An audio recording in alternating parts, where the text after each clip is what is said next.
The Blades were blunted on Wednesday night. A rare home defeat means the gap to Championship leaders Burnley is now 8 points.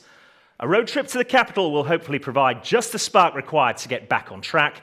Sheffield United are at Millwall this lunchtime. A tough-looking fixture on paper, but an ideal opportunity to once again lay out our credentials for winning promotion back to the Premier League.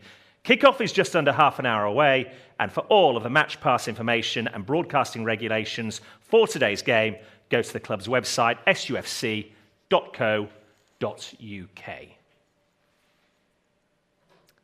A very good afternoon. Early start for the Blades this lunchtime, down in the capital at the New Den to face Millwall, and along for the ride, I'm delighted to welcome into the studio here in Bramall Lane, alongside me, Brian Dean and Kevin Gage. Afternoon, chaps. Hi, Richard. Good afternoon. Let's start, shall we, with just a quick reflection on the last couple of days and where we're at going into this game at Millwall. A bit of a jolt to the system, Gagey. Yeah, not ideal, was it, the result? I don't think we played as bad as people are suggesting. I thought we were okay, you know, we weren't terrible, but I think we came up against a very, very good Middlesbrough side, you know, who took their chances when they came very, very well, and unfortunately, as we know, you know, we missed a few chances ourselves. So I think a little bit of a false scoreline. I think we probably deserved a draw. We were, of course, riding a 13-game unbeaten streak, Brian, going into that game on Wednesday night. Does that make it a sharper jolt because it was at Bramall Lane? Because, frankly, I don't think anybody really expected it. Yeah, I think it does. You know, look, I mean, Middlesbrough have been on a tremendous run themselves. And, you know, look, at the end of the game, you know, for me, I thought they deserved to win, you know, bearing in mind the way the game finished. So it is going to be one of those games. It's against the team that are nearest to you. So I feel that perhaps now there might be a little bit of a hangover with some of the players. But there's no better place than to go to somewhere like Millwall and to actually say, OK, well, we're back on track now, because this is going to be tough. It's interesting you say that. As players, did you both often think there's no better place to go than Millwall? I got sent off last time I was there. The last place you want to go, by the way, is Millwall, after you've just been hammered at home. Yeah, exactly. OK, well, as much as we might not want to relive the moment, let's take a look back at what happened here on Wednesday night. Robinson's throw. Stephen's struggling a bit there. It's loose, it's in. And McBurney, he's going to claim it. I'm not sure if there was a touch on its way to goal. Ollie McBurney wheels away in celebration. His 12th goal in all competitions. A wonderful start for Sheffield United. They lead Middlesbrough by a goal to nil. Lovely pass into the feet of Njai, who's into the area. Will he go for goal? And then Njai, save. Good work from Force. Akpom, real chance. Akpom. There's the equaliser for Middlesbrough. They sent a few warning shots across the bow, and Chuba Akpom, with a lovely first touch, gave himself the opportunity to strike. Still going. McBurney, chance to shoot. Bogle hits one, parried by Stephen. McBurney. Bogle's going to hit one again. McBurney got a boot to it. Jai was lurking as well. There is the half-time whistle. Away by Lenihan. Shot from a long way out, caught it well. Still going here, Ryan Giles. Eventually he stops, fine challenge by Norwood. Danger not averted. Hackney, another fine challenge, but it might break for Archer. Real chance, and he's buried it. Smashed into the roof of the net from Cameron Archer. Lowe's cross. Doesn't find it hurt as Jefferson first time, but second time he gets the shot away, and it's saved by Stephen. In goes the cross. Jefferson turns, can he get the shot away? He did, that was a wonderful block. And a chance here for Archer, he's onside, and Middlesbrough lead by 3-1. Protest from Sheffield United. There was an advantage played, United lost the ball, and it broke eventually for Archer, who guided it beyond West Foderingham. And goes the cross, and the header either side of the goalkeeper surely would have brought a goal. There is a full-time whistle. Disappointing 3-1 defeat on the night. Let's get the reaction of the manager, Paul Heckingbottom. Yeah, we missed our chances. We weren't at our best, but I know looking back, if you want to look at the stats, our chances from the game, we'll have had more than enough to win it. but we weren't at our best. I think if we're at our best, we usually win, and someone's going to have to be extra special to beat us. Borough might say they've played great, I'm not sure. But we know what went against us today, which was us not taking our chances. Big moments in games, whether it was Ollie's tackle, which falls for Cam Archer, good finish. Again, we get chances, not brilliant ones that moment, it has to be said. We needed to change the shape to force some things, and then we get another thing conspire against with a third goal, and then it makes it difficult. But yeah, so I can have no complaints because you get what you deserve, and we didn't take our chances. So that's why we got beat today. At times in possession, you just didn't seem as though you had the fluency you normally have as well. Yeah, first half we good, but I thought we could have been a little bit more patient. We had some real good moments, quick plays. It felt like we wanted to score within 10 passes every time. But it's good. We want the tempo up, and that's why I felt we were the better team first half. When they get in the front four, we know we're going to take risks. We always play the same way.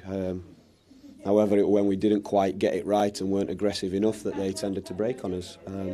Wanted to put that right. As I said, the start of the second half's tough when we make a good tackle on the edge of our box, which falls to the opponent. And then we're scrapping and fighting to get back in the game. Interesting to hear the manager's comments there. Certainly felt that we were the better team in the first half. And over the course of the game, there are facts there, Brian, that sort of back up that argument. We had 10 shots on target during the course of the game. Middlesbrough only had 5, but they win the game 3-1. Is there an argument to say that we weren't just as clinical as them on Wednesday night?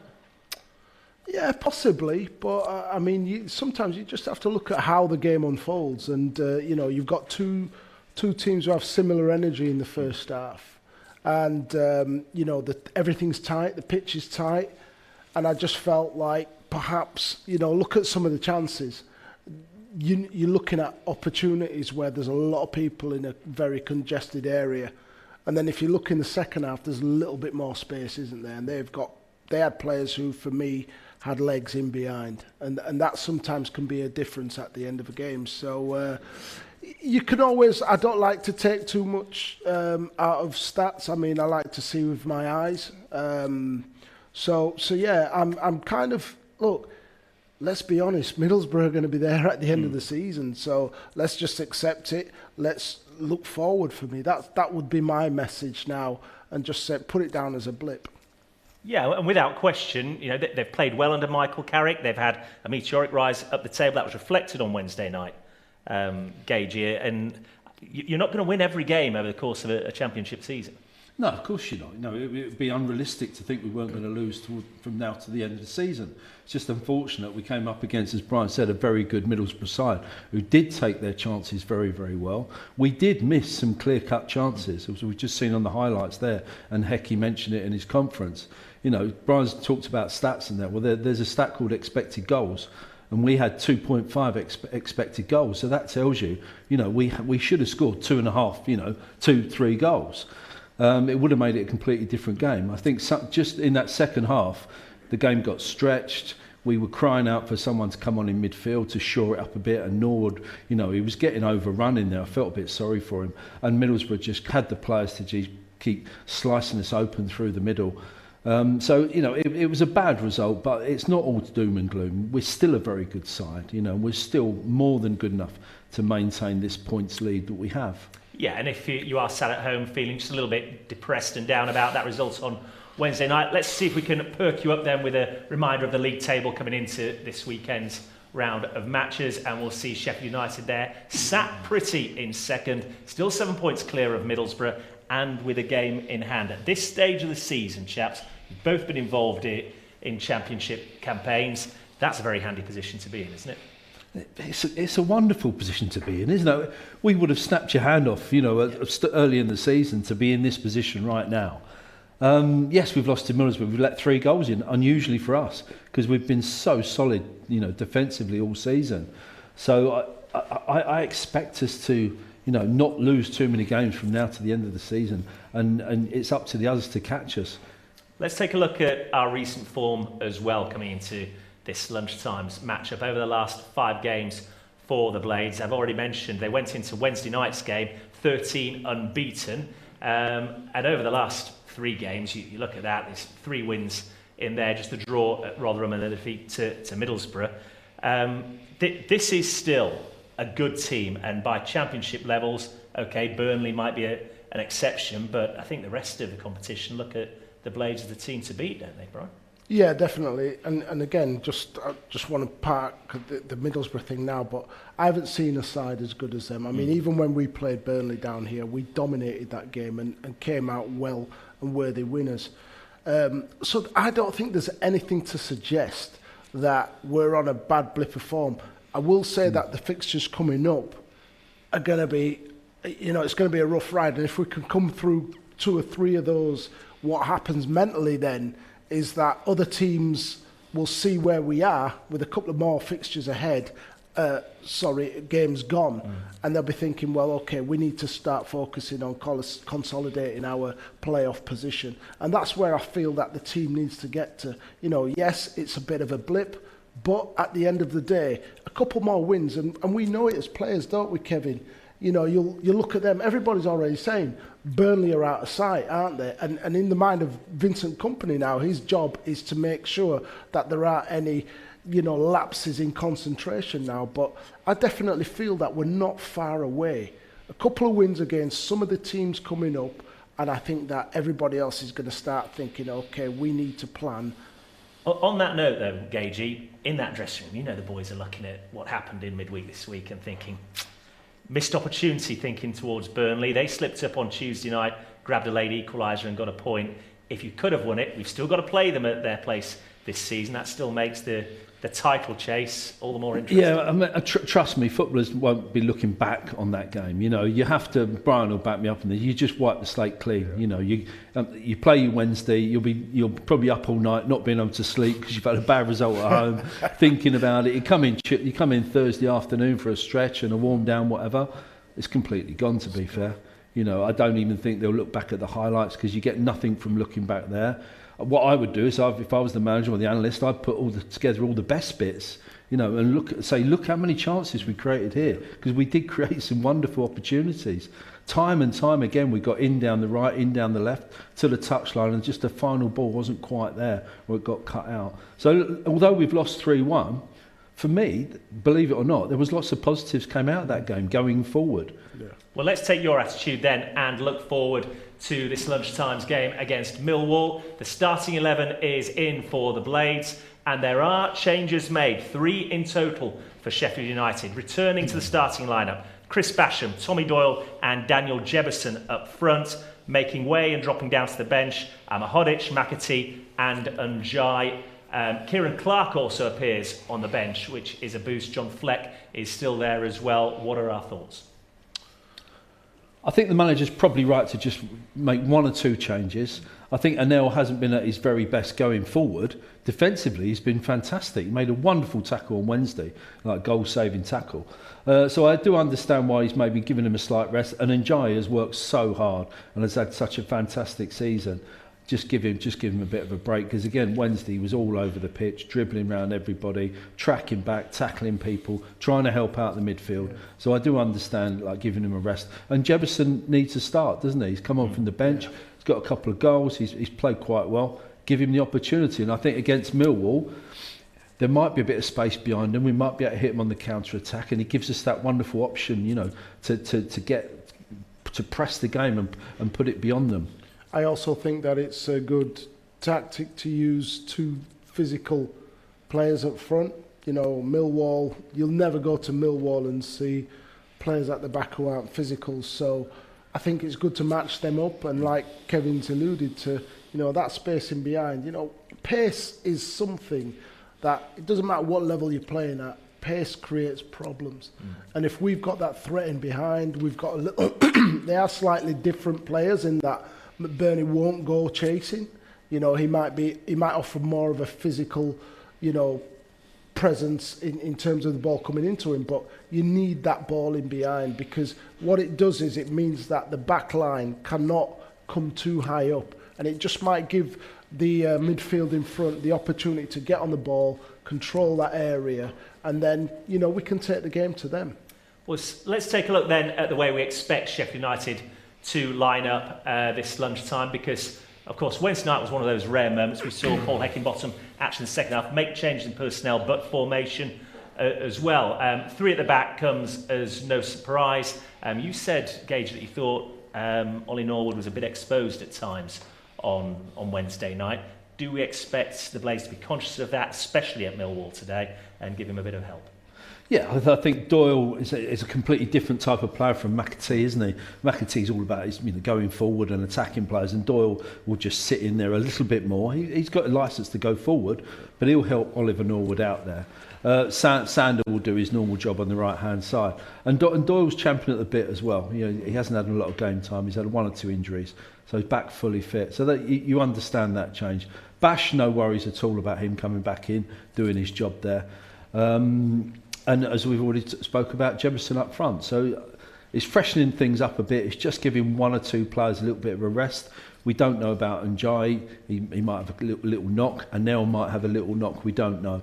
So, as I say, good strong team to go down to Millwall there. I think the nice thing about having Njai on the bench is that he might just need, in 25 minutes, that might be the difference today. That last 25 minutes when you've got somebody with a little bit of something a little bit different, a little bit more class than anybody else in that final third, to be able to bring him on fresh when we're chasing a result is a bonus.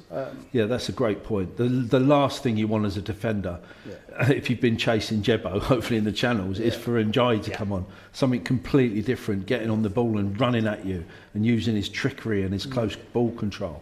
Nightmare to play against. Let's take a look at the opponents then, Millwall today, because they currently lie 7th in the Championship table. This is their recent form over the last 5 games, 2 wins, 2 defeats and a draw. I thought quite interestingly, chaps, that they've actually struggled to score at times this season. They've gone 12 of their games, they haven't scored a single goal, which would imply to me, if you can get the first goal, that could be crucial.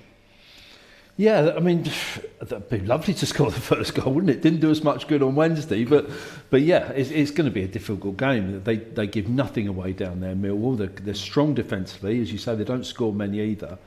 They rely on an awful lot of set pieces, don't they? We found out that over 50% of their goals are scored from set pieces. It's incredible because myself and Brian played in teams that worked on set pieces, the Bassett side of the 1990s. And we thought if we got to 40% of our goals set pieces, we've done really, really well. But 50% is an amazing stat. Let's take a look at their starting 11 then for today's game, because they make a number of changes as well, lining up against Sheffield United. 3 in total. Familiar names though there. Ollie Burke, George Long, former Blades players, Brian. Yeah, perhaps with something to prove. Couple of ex-Leeds players down there as well, Jamie Shackleton. So, you can tell with a team like Millwall, they've, they won't have a massive budget. And so, Kevin came up with a stat just then about 50% of the goals being scored from set pieces. That's when that's when you know that a team has been kind of put together without being able to plan long term. But it is a very intimidating place to go and play, and they will be set up. There'll be no surprises about Millwall today, and you know what you're going to get with them. So yeah. Well, of course, this is the first fixture in a number that come thick and fast over the next 2 or 3 weeks or so. We can have a look at the next 3 to expect now for Sheffield United. Next Saturday, home to Watford back here at Bramall Lane. We're on air from 2 p.m. for a 3 o'clock kickoff. Then it's the big glamour FA Cup tie on Wednesday, the 1st of March. That's a 7:55 p.m. kickoff. That obviously altered for TV purposes before a fortnight from today. We're on the road again at Ewood Park, an away day at Blackburn. 12:30 kickoff for that one. SUTV Live will be on air from midday.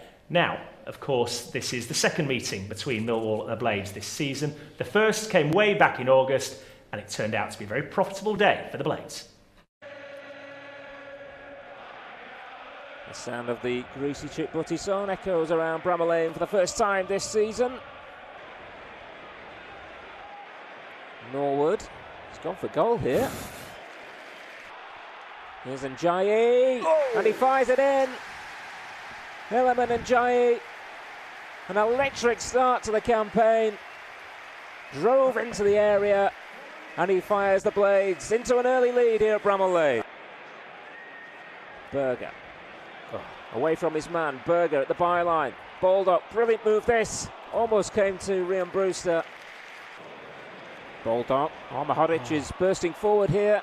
Still comes to the Bosnian who gets his shot away. And a second attempt as well.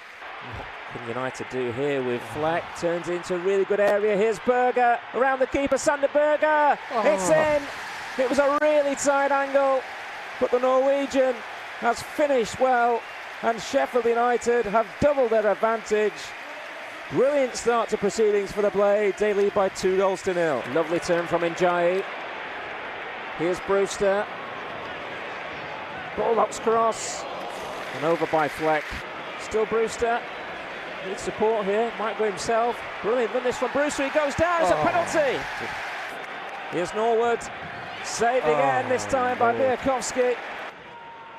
Njayi for Oliver Norwood. From distance. Dicked. Norwood for United. Lifts it into the penalty area. And Baldock controls it well. Rolls it back for Osborne to shoot. Jefferson leaves it into the path of Berger. Sharp's got his arm raised in the area. Berger looking to find Billy Sharp. Put the defender under pressure, who did well. And there is the full-time whistle. United are off and running in the Championship. So a 2-0 win on that occasion for the Blades at home to Millwall. A reminder that for the 12:30 kickoff this lunchtime, we're just 8 minutes away from kickoff. For all the regulations surrounding today's game, go to the club's website, www.sufc.co.uk. Kevin Gage, we've already said that any trip to the New Den is a tricky, difficult affair. How confident are you for the Blades today? I think it's going to be tough for us today, I have to be honest. I think there'll be, Brian mentioned it a bit earlier, I think there'll be a bit of a hangover from Wednesday. I think we'll go into it with all good intentions and we'll be up for it, as they say, but sometimes it just takes a little while to get into your stride. So I think we're going to struggle at times, but I think we're good enough to at least get a point. Good enough to at least get a point, Brian. Do you agree with that, or are you a bit more optimistic? On the spot, no obviously. pressure. I have to go along with what Kevin's saying. They're not going to make things easy for us. It's a notorious ground for that. It's a notorious club for that, and I think this is one of those situations where if we come away with a point, it's a good result. A point away on the road is a good result. Kevin Gage, we are going to let you take your place in the commentary box for us. Thank you for the time being. We'll see you again at half-time. Of course, it is a big day, or it's been a big week rather, for central defender John Egan, who made his 200th club appearance against Middlesbrough on Wednesday night, and we caught up with him before this weekend's game, and understandably, it's an achievement he's quite proud of. Yeah, listen, it's obviously a proud achievement every time you wear the Sheffield United jersey. To do it 200 times is special, and it's been a fantastic journey so far, and I've loved every minute and every appearance. Being here at Sheffield United, and here's to many more. How do you feel you've developed as a player over the course of that period of time? Yeah, I've developed a lot on and off the pitch. I've improved a lot as a player. Really enjoyed my football here. We've had a lot of good times, and it's been a special time to be at the club. So Millwall as a threat, what do you make of that? Yeah, listen, they're a very, very good side. They've been consistent now for a number of years. They've got a good manager, good players, and they have their own identity and way of playing. We've come up against them a good few times, and we've always had good battles with them. So we've done our analysis. We've done our work on the training ground, and we're ready to go down there and try and get a result. Yeah, congratulations to John Egan, 200 club appearances in the red and white shirt of Sheffield United. Brian, we were discussing off camera there how many you made, and give or take, it was about the same. It's quite a landmark, isn't it? Oh man, I mean, to be at one club for that long is great. It shows, especially in this era. Yeah, I mean, it's. I mean, and what a club as well. I mean, he's seen it all, hasn't he? The ups, the downs. But yeah, no, he's been a great servant to the club. He's going to have a big role to play, isn't he, at both ends of the pitch today. We've spoken about how Millwall profit from set pieces themselves, but equally he's a threat for the Blades at a set piece. He is. He's come up with some great goals, and I'm sure he'll be aware of that. And you know, the funny thing is that when you're out there and you have an anniversary like this or a landmark, you usually find that somebody comes up with something special. So it would be nice, wouldn't it, if he popped up with the winner? Yeah, absolutely would. And a reminder there, as you can see at the bottom of your screen, for all the broadcast regulations around today's game, go to the website sufc.co.uk.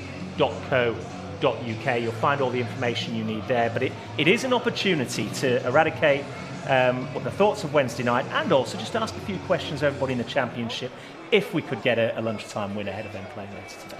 Oh, it's great. I mean, I remember when we were playing, you know, when we had the early kick-off or when we were playing the day before. There's no better feeling than winning those games, because, you know, everybody's kind of got their head in their hands afterwards, you know, thinking, right, we've got to go out there and we've got to produce now. But, yeah, it is. I always used to like playing the early kick-offs. Don't ask me why. I think it was something to do with maybe getting away early and, you know, that kind of thing as well. Psychologically, does it help that we've already been there in the FA Cup and won last month? No, I don't think it really makes a lot of difference, really. It would have been a different team. You know, it would be a different attitude, I think. You know, and everybody knows that it's the league that's important at this level. And if you're looking for one man to stand out and lead from the front today for the Blades, who's that got to be on the road?